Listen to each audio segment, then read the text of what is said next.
I'm not watching this. I'm doing. Okay, I might. Hold up. Where is? I want to see this one. No, I want to see this one. LinkedIn is the... No, quiet down.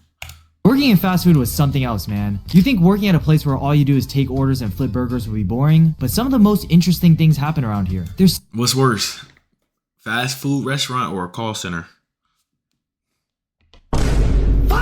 Something about being behind the counter that just shows you how crazy people really are. Everybody enjoys their fair share of fast food, you know? The little children, the single moms, even the billionaires enjoy it from time to time. So with all the worlds colliding, you'll come across some very strange interactions. I put in close to 5 years working at a fast food joint, and even though I had some great times there were some bad times. A lot of bad times. And since it's hitting my first year since I ended up quitting, I thought why not expose the deepest, darkest secrets about this place? Cause we be spitting in the food, shitting in the food, nutting on the food. Nah, I'm just kidding. When I first started my career in high school, I actually came in very excited and happy because I really needed a job. Back when I was 16 years old, I wanted to experience the cool lifestyle that the other teenagers had. People in my school were rocking the new sneakers, they were going to malls, spending money on Auntie Anne's and Wetzel's pretzels, and I couldn't do that because I had no money. My broke ass was wearing the off-brand shoes that my mom bought from Chinatown. Instead of wearing Jordans, I'd be wearing the Jordongs because my shit got an extra bulge in it. And instead of wearing New Balance, I was wearing No Balance because my shit got no support. I even ate at home almost all the time since I couldn't afford any other food than the $1 fries that the McDonald's app used to have. Those are a few examples that showed how broke I was as a teenager. So even though I was barely getting minimum wage, it was my first sign of getting motion, and it's a lot better than doing nothing and getting paid $0. So the first day I clocked in, it was a lot of easy work. I was getting introduced to the other workers, getting trained, took some orders, and I clocked out of the shift knowing that I made $60 with extra tips. And I felt rich as hell. That money meant a lot to me. I'm already thinking of the clothes I can buy, a PC that can replace my shitty laptop, and seeing my bank account grow was satisfying. I became a wage demon. Cause even though I was only scheduled 3 days a week, I would always be ready to take someone's shift if they were willing to let me get it. I always thought of it like, why would I sit at home, do nothing and get paid nothing, when I could put the fries in the bag and get paid $15? Money is money, so I worked really hard. But even though I was a hard worker, I was also a dumb worker.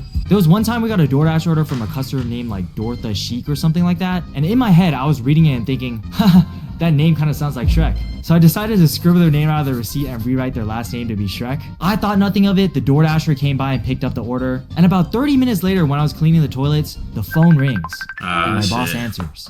Turns out, Dortha was not happy about the little scribble I wrote. Long story short, I got yelled at, written up, and Dortha got a free meal. And looking back, that was dumb of me, that was immature, I shouldn't have done that, that was not professional. But Dortha's a fucking snitch! Another moment of my hard worker times was when I came into work all sad and crying. My high school sweetheart just transferred to ASU for college, and during the first week, I found out that she was put in a reverse Boston Crab with like 4 frat dudes. And that done ripped my heart out, but I still decided to show up for work. My boss obviously saw that I wasn't okay, so she let me take a few minutes in the break room, then gave me some tough love speech about how I gotta keep personal things out of the workspace, pretty much to suck it up and lock in. And looking back again, I don't know why I didn't take that day off. It was a kind of a trend of me prioritizing the job over other things in my life, which I now realize I could have done needed that bread, bro. Outside of taking orders. The honeymoon phase wears off and you catch on the strangeness of the fast food world. I mean, it's already a strange place to work when you come in and your coworker could be a dumbass high schooler like me, or a dad with 2 baby mamas. The conversations you have get very interesting. So how's it going, man? I'm okay, just studying for finals right now, so it's kind of stressful. Oh yeah, speaking about stress,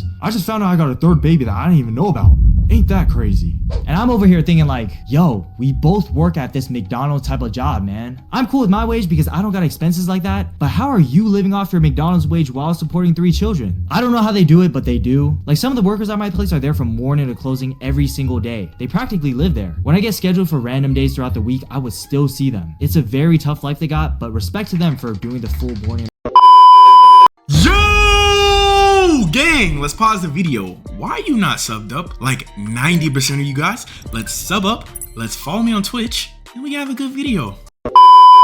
The night shift. Now for those who also worked in fast food, let me know if you guys agree with this, but the morning shift is always superior to the night shift. The night shift is in the middle of the day, you can't really schedule things to do in the morning. You got more customers to deal with because people go out for dinner and late night meals. And after you already close, you got even more cleaning to do to prepare for the next morning. If you work the morning shift, everything is ready to go. Stuff is in stock, tables are clean. All you really gotta do is unlock the... I never even thought about this. The morning shift sound calm because then you could dip midday and then let night shift take over. door, turn on the store lights, and you're good to Time go. out. And after your shift is done, the sun is still out and you can spend the rest of your day doing something else. The only problem about mornings is that it's less busy, so it's more slow, and the shift indirectly feels longer, but overall, it's significantly less work and less customers to deal with.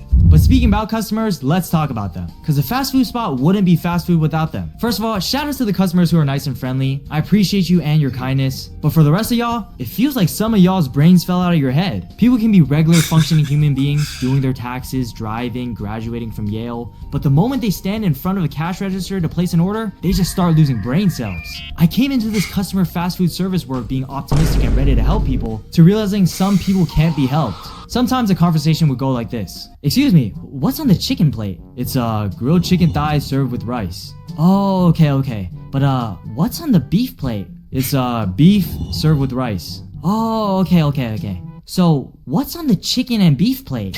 Like, bro, I'm smiling on the outside but dying on the inside. This has to be rage bait. There's something that you can do called reading, man. And I don't know if I'm nitpicking at this point, but sometimes when there's a super long line and you're in the back waiting to order, I assume that you already know and decided on what you're gonna get. But when it's finally their turn, the customer gets confused on what we even sell. Like, our menu is super simplistic. At the end of the day, we serve meat with rice. That's kinda it. There's not a lot to choose from. This part doesn't bother me as much, but it's when I help them out with their order, and when they get their food, they're confused They don't on what like they it. ordered. Excuse me, yeah? Why is there salad in my order? You ordered the chicken salad, sir. Oh, I didn't know it was gonna have salad. Could I change my order? These customers are really testing my patience. I remember this one time there was actually a deal at my store where there was a $5 off $20 for online orders only. And some guy calls our store since they have trouble using the discount code. So I call our big boss, tell him about the situation, and he's like, okay, put in his order in our own system and throw in the $5 discount. So I get back to the customer. I tell him, yo, if the online code isn't working, just tell me what you want to order. We'll put it in our in-person system and throw in the $5 discount. So he tells me his order, I put in the Nice ass, discount, what's the good, problem gang? is solved. Then 5 minutes later, the guy calls back. Actually, I'm gonna pick it up at another location. Can you tell the other store I'm picking it up there?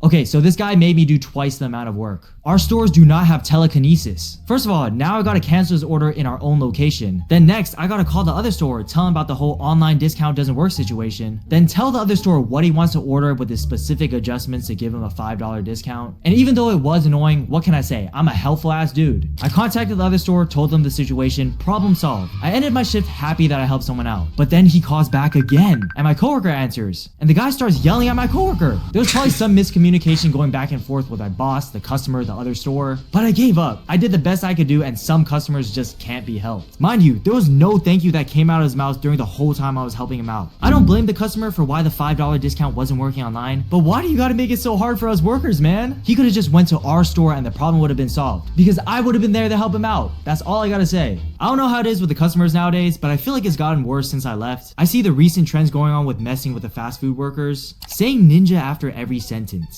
Hey, thanks for choosing Starbucks. What can I get started for you? Can I get an iced chai latte, nigga? An iced chai? Anything else for you? Yeah, nigga. I'm sorry, you can't talk to our baristas that way. They put too much cheese.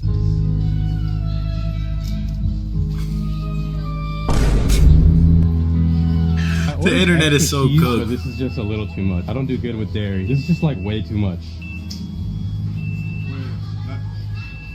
Can I get a new burger or not? Okay, I'm not gonna lie. I wish someone did that while I was still working there, because that would make my day. Near the end of my fast food career, I eventually only worked 1 day a week during the weekends, and now I switched to working on YouTube videos on the weekend, so I have to thank you guys for making that possible. But anyway, if you guys want to hear more fast food stories, like and subscribe and tell me in the comments. If this video does well, I'll make a part 2. Let's try to hit 1,000. Yeah, fries.